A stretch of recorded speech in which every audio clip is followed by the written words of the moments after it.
Sinalubong ng kilos protesta ang pagdaong sa Subic Bay ng attack submarine ng Amerika na USS Hawaii. Panawagan pa ng mga militanteng grupo, ibasura na ang Visiting Forces Agreement. Balita ang hatid ni Leigh Alves. Nakakubli sa barkong USS Frank Cable ang USS Hawaii, isang fast attack submarine ng Amerika. May haba itong 377 feet at may bigat na 7,800 tons. Pinahintulutan ng commanding officer ng submarino na si Captain Steve Mack ang media na makakuha ng mga larawan sa loob ng submarine kung saan naroon ang mga pangunahin nilang armas, ang mga torpedo na may habang 19 feet. Sa torpedo tube na ito inilolaunch ang mga ito. Kasama pa sa mga armas ng USS Hawaii ang mga Tomahawk Land Attack Missile. Ito naman ang lockout trunk. Dito lumalabas at pumapasok ang mga divers sa ilalim ng dagat. Maaaring bumaba ang USS Hawaii na isang Virginia-class submarine hanggang 400 feet sa ilalim ng dagat.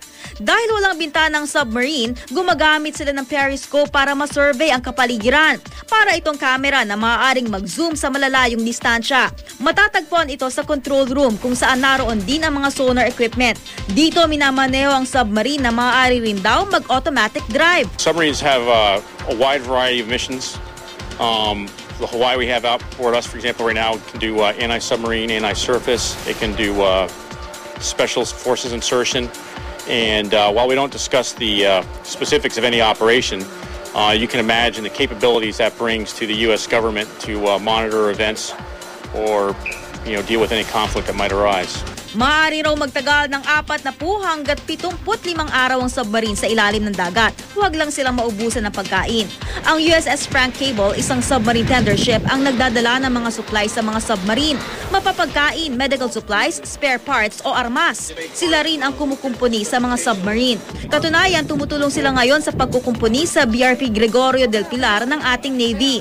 Ang USS Frank Cable mayroon ding medical at dental facilities maging barber shop. Regular port visit lang daw ang pakay dito ng USS Hawaii, isang fast attack submarine ng Amerika. Wala umanong kinalaman ang pagpunta nila rito sa namumuong tensyon sa pagitan ng Pilipinas at China sa West Philippine Sea. Malapit lang sa Subic Freeport, dating base militar ng Amerika ang Baho de Masinloc na kapwa inaangkin ng Pilipinas at China. Our visit here is part of a regularly scheduled port visit. Layunin din daw ng mga port visit sa mga lugar sa Western Pacific ang panatilihin ang peace and stability sa rehiyon. Kabilang sa crew ng barko ang ilang Filipino-American. Marami akong natutunan na, money cannot buy it because maraming technology na wala sa atin sa Pilipinas. So, they train us and educate us for free. Pati ang in-charge sa mess hall, dugong Pinoy din. Filipino food, ano po yung... popular is the pancit, the lumpia, adobo, and sometimes we cook what we call the linaga, the beef stew, the clear beef stew, and the tinola. Sinigang, yes, we do. They love sinigang. Pero sa Maynila, isang kilos protesta ang ikinasa ng ilang militanteng grupo. Tinututulan daw nila ang pagdaong sa bansa ng attack submarine ng Amerika. Sabay giit na dapat na raw ibasura ng Pilipinas ang Visiting Forces Agreement.